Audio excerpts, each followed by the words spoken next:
There's a mama listening to me. You feel drowned. You feel depleted. You feel like you can't even catch a break. But I'm here to encourage you that you're not going to drown, that God is with you. God is lifting you.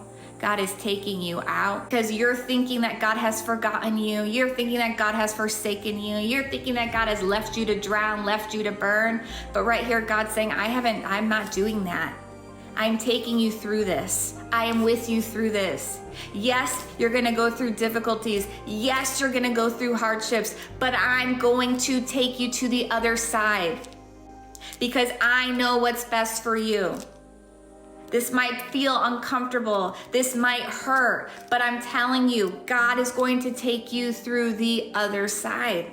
But you have to realize this truth, because if you don't realize this truth, you will be walking around through life saying, God has left me, God has forsaken me, woe is me. And then the enemy's just having a heyday with your mind because you're playing the victim.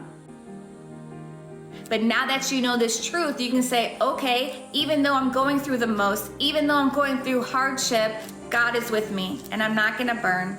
I'm not gonna drown. You have to remind yourself of the truth. You have to remind yourself that, Lord, you have brought me out of the pit before. You're gonna bring me out again.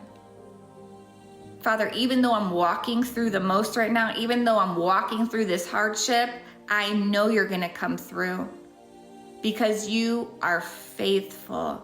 You are a covenant-keeping God. And sometimes you gotta speak to yourself. You gotta speak to yourself until you start believing it. That is why you have to let the word be so much in you.